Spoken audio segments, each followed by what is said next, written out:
دوسروں کے لیے ہمیشہ اچھا سوچو، آپ کے ساتھ بھی اچھا ہوگا۔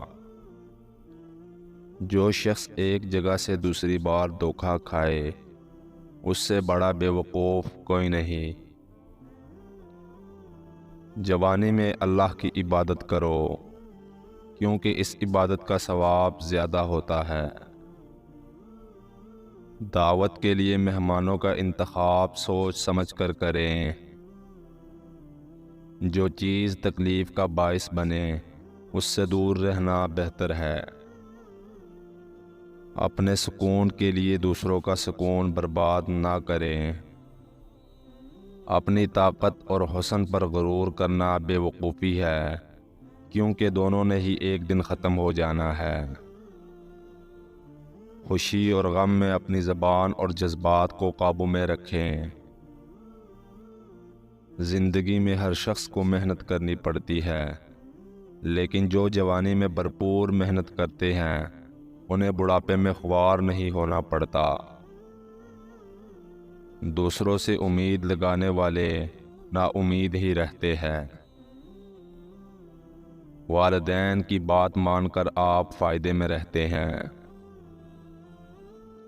کسی مسئلے پر بحث کرنے کے بجائے اس کا حل تلاش کریں۔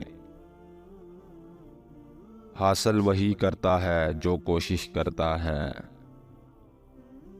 دشمن ہر جگہ موجود ہوتے ہیں، اس لیے سوچ سمجھ کر قدم اٹھائیں۔ سختی کرنے سے رکے ہوئے کام جلدی مکمل ہو جاتے ہیں۔ جھوٹ سامنے آ ہی جاتا ہے۔ دوسروں سے مدد مانگنے سے آپ کی ضرورت تو پوری ہو جاتی ہے، لیکن عزت ختم ہو جاتی ہے۔ رزق دینا اللہ کے ہاتھ میں ہے، اس لیے رزق کے لیے صرف اس کے سامنے ہاتھ پھیلانا چاہیے۔ مطلب پرست لوگوں سے دور رہنا چاہیے، کیونکہ یہ آپ کے اچھے برے حالات سے فائدہ اٹھاتے ہیں اور آپ کے لیے مشکلات کھڑی کر سکتے ہیں۔ وقت کی پابندی انسان کو کامیاب بناتی ہے۔ بیٹیاں اپنے ماں سے بہت کچھ سیکھتی ہیں۔ اولاد میں ماں کی تربیت کا عکس نظر آتا ہے۔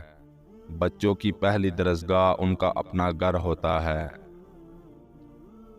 لالچ اور حرص کی بھوک سے انسان وہ بھی کھو دیتا ہے جو اس کے پاس پہلے سے موجود ہوتا ہے۔ دولت مند لوگوں کے بہت دشمن ہوتے ہیں، اس لیے انہیں محتاط رہنا چاہیے۔ یہ بات انسانی فطرت کا حصہ ہے کہ جس چیز کو وہ حاصل نہیں کر پاتا پھر اس میں نقص نکالتا ہے۔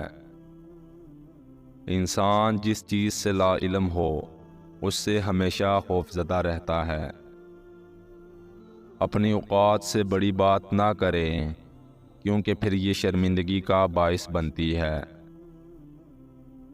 ہر شخص آپ کے ساتھ مخلص نہیں ہوتا، مشکل وقت میں ہی انسان کی پہچان ہوتی ہے۔ مشکلات کو صبر سے برداشت کریں، تقدیر پر یقین رکھیں، بے شک اللہ ہر چیز پہ قادر ہے۔ جس کی چیز ہے اسی کے پاس رہنے دیں۔ اگر آپ حاصل کرنے کی کوشش کریں گے تو نقصان اٹھائیں گے۔ جو مشکل میں آپ کی مدد کرے اس کے ساتھ عزت و احترام سے پیش آئیں۔ ماں کے گود بچے کی سب سے پہلی درسگاہ ہوتی ہے۔ جو لوگ سوچ سمجھ کر بولتے اور کام کرتے ہیں وہ کبھی دھوکہ نہیں کھاتے۔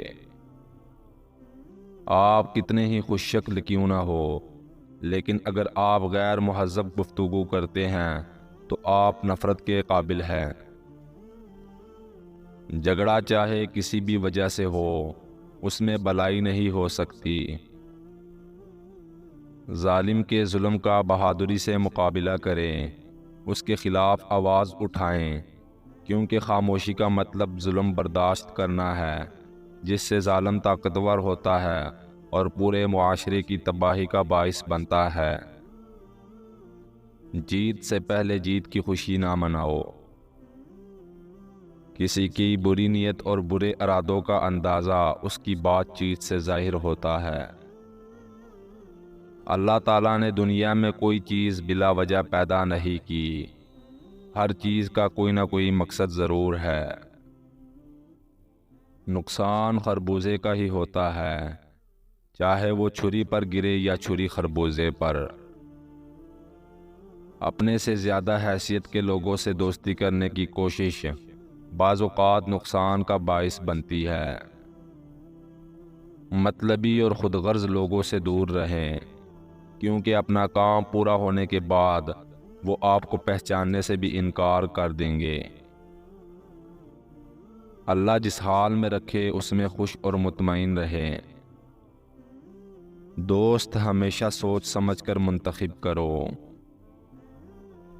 اپنا کام خود کرے، دوسروں پر چھوڑنے سے کام کبھی مکمل نہیں ہوتا۔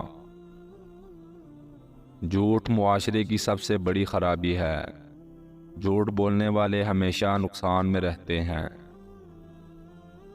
اپنی خوبصورتی اور خوبصورت آواز کو دوسروں سے چھپائیں۔ انسان اپنے دشمنوں کو پہچانتا ہے، لیکن دوست بن کر دشمنی کرنے والوں کو پہچاننا مشکل ہوتا ہے۔ لوگوں کے جھوٹے دلاسوں پر یقین نہ کریں، کیونکہ وہ آپ کے سامنے کچھ اور پیٹھ پیچھے کچھ اور ہوتے ہیں۔ مشکل وقت میں دوسروں کی مدد کرنا ثواب کا کام ہے۔ اچھے لوگوں سے دوستی انسان کو فائدہ، جبکہ بری صحبت نقصان دیتی ہے۔ خوشی کو غم میں بدلتے دیر نہیں لگتی۔ انسان کی خوبیوں کی وجہ سے اس کی غلطیوں کو نظر انداز کر دیا کرے اور چھوٹی چھوٹی باتوں پر کسی کی جان نہ لے۔ کسی کو خود سے کمتر نہ سمجھے، ہر انسان میں کوئی نہ کوئی خوبی ضرور ہوتی ہے۔ اپنے آپ کو ایسا بنانے کی کوشش نہ کرے جو ہے نہیں، کیونکہ یہ آپ کی فطرت کے خلاف ہے، اور فطرت کے خلاف چلنا ہمیشہ نقصان کا باعث بنتا ہے۔ انسان بہت خود غرض ہے، وہ ہر کام میں اپنا فائدہ ڈھونڈتا ہے۔ غریب اور عزت دار شخص کی موت ایک بے عزت دولت مند سے بہتر ہے۔ لوگوں پر ظلم کرنے والے شخص کو کسی بات سے قائل نہیں کیا جا سکتا۔ بہتر یہی ہے کہ ایسے لوگوں سے دور رہا جائے اور ان کی شر سے پناہ مانگی جائے۔ اپنا گھر کبھی کسی اور کے آسرے چھوڑ کر نہ جائے۔ سانپ کے بچے کو پالنا خود کو مشکل میں ڈالنا ہے، کیونکہ ان کی فطرت میں ڈسنا ہی لکھا ہے۔ وقت گزر جانے کے بعد غلط فیصلے پر پچھتانا کوئی فائدہ نہیں دیتا۔